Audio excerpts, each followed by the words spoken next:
Speaker, it is embarrassing, and I have to begin by saying it is absolutely ludicrous when it comes to a point where the people we fight so much for, the county governments, to be able to get money, end up collecting on-source revenue. But when they collect on-source revenue, they don't convert that money into services leading to boycotts by traders because of lack of basic services like sanitation, water, security in their markets. Mr. Speaker, it really begs the question, why are we here then?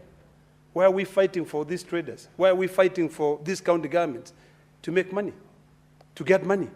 Every so often, when we have business in the order paper that revolves around division of revenue, all of us are here. And we are diligent in making sure that we fight for our counties to get money. Mr. Speaker, I don't know when we are going to teach these governors to run counties as if they are businesses. They need to get business 101. When you talk about business, you have to look for profit. And the only way you can make profit is by ensuring that you've got the following factors. One, you've got your environment of business being perfect. Number two, you've got the after-sales, services. Now, in this case, you expect traders to be able to collect money to pay you taxes. But you don't give a hoot about their toilets. You don't give a hoot about their security. Where are we going? Sometimes I wonder whether we just do things for the sake of doing them to appear as if we are doing. One of my biggest pet peeves, Mr. Speaker, has got to do with constructions of markets by the Ministry of Housing and Urban Development, yet with this program funded by the national government, but the markets are not being utilized and they are not being completed.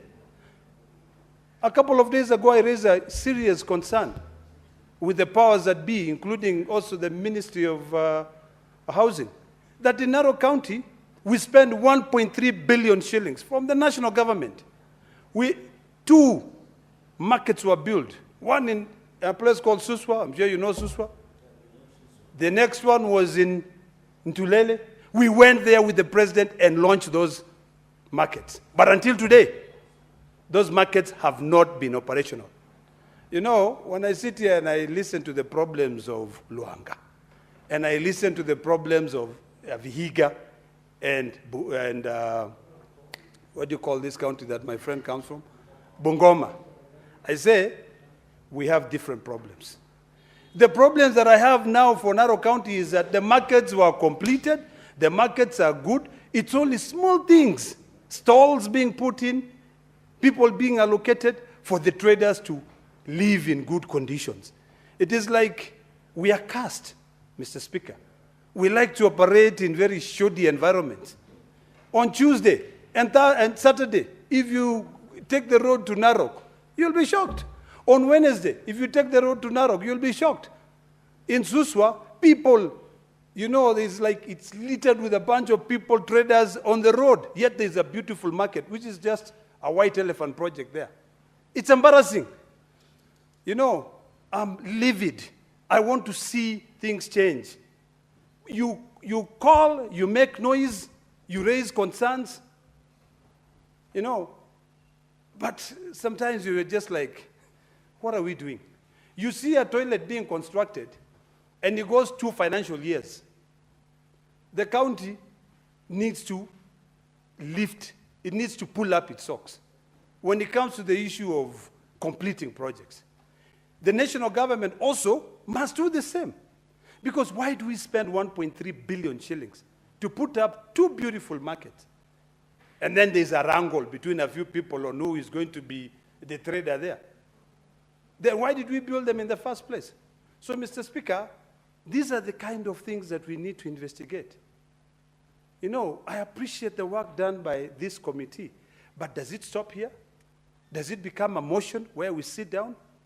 When I came here to this Senate, I was told that Parliament pronounces itself through motions and bills. So this motion, we must pronounce ourselves. We must follow through.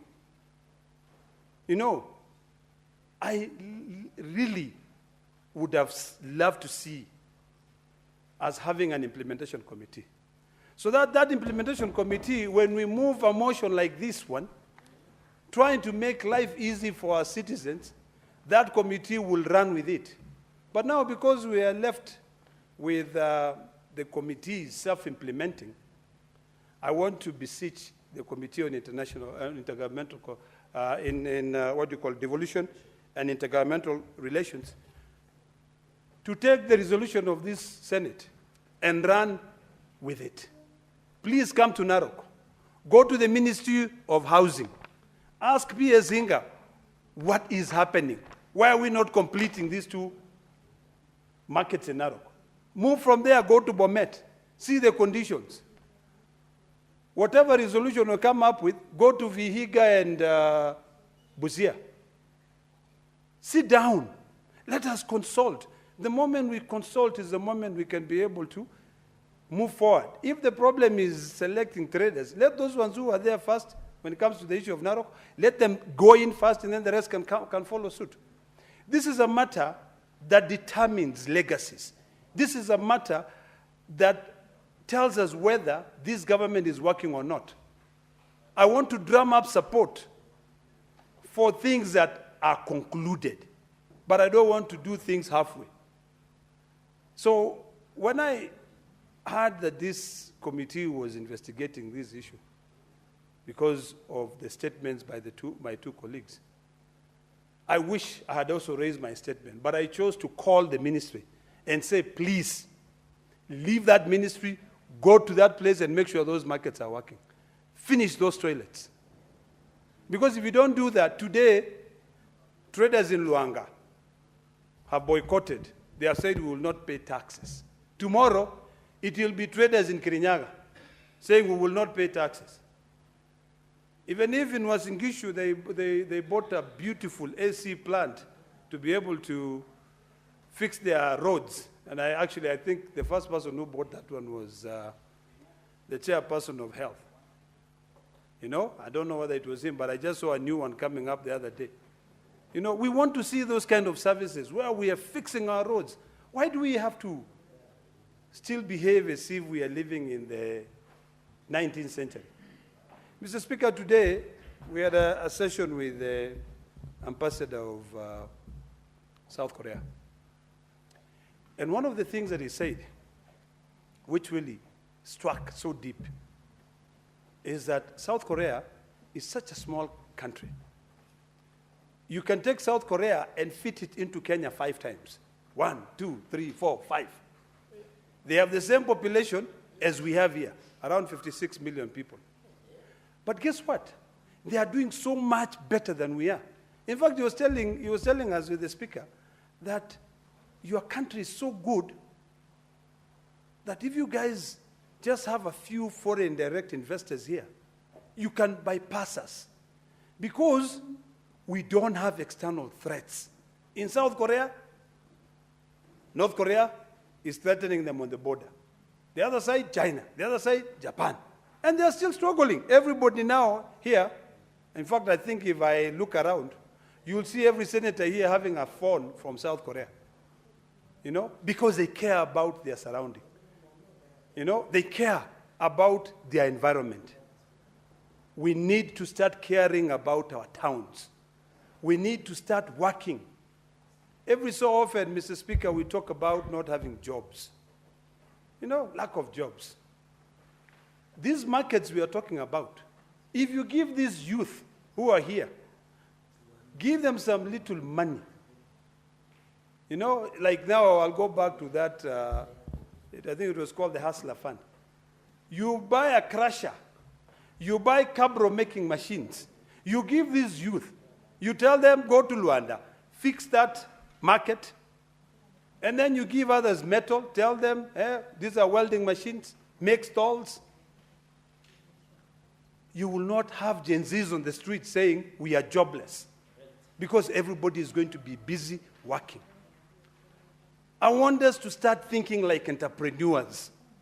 I want when you sit here, the younger generation will want to emulate you. They'd want to say, when I grow up, I want to be like Senator Cherargei, because he's not only being a legislator, but he is becoming a farmer. You know, one of the facts that maybe a lot of people don't know about Senator Cherargei, you know, that maybe you need to know, is that this young man was once a milk hoarder, you know, trader. He used to work, actually a hawker. He used to move from one home to another selling milk. And look at him now. He's a senator of Nandi. Now, if we don't fix our markets today, is it the next generation who are going to be jobless? Are they the ones who are going to find money to come and fix those markets? Senator Otsotsi, our good friend from Busia, not Busia, but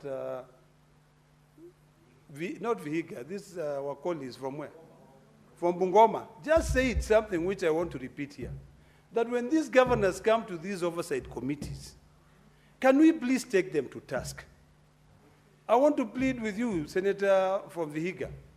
Stop entertaining those governors here. Let's go to our counties. So when we are carrying out the oversight, we can actually walk around, we can go to those markets and shame them.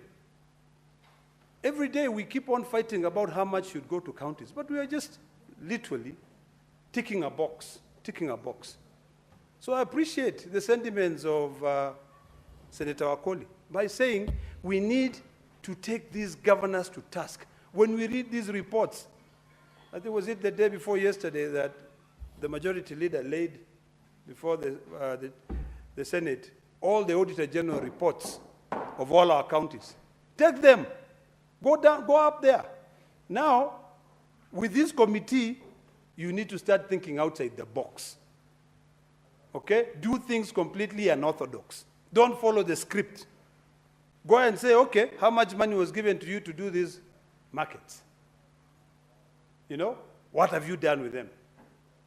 Let us now start thinking on how we can scrutinize the budgets, project-based budgets. There are softwares now. You can go and say, okay, this is your budget, yeah?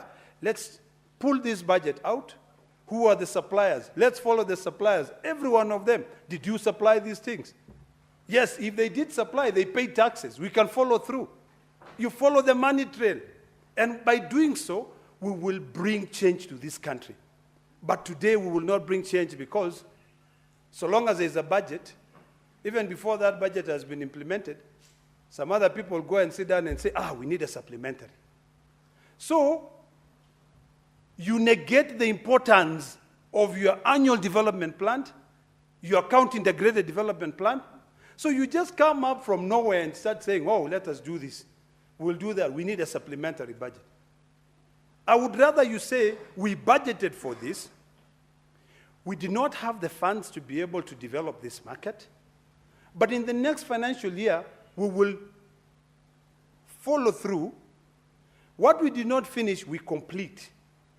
I would rather you sit down, you carry out public participation, and engage the citizens on the importance of planning.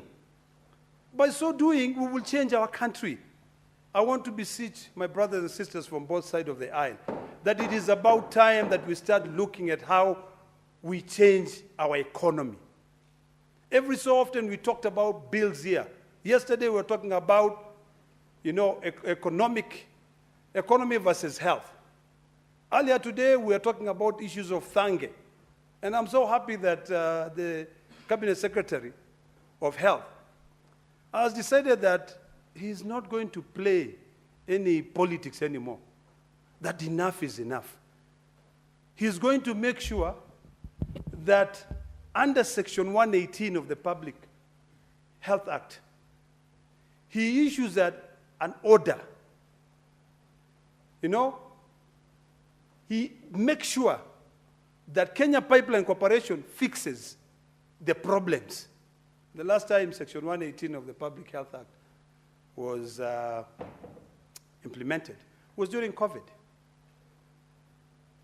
if you read the law properly, you will see that that section of the law defines what is a public nuisance.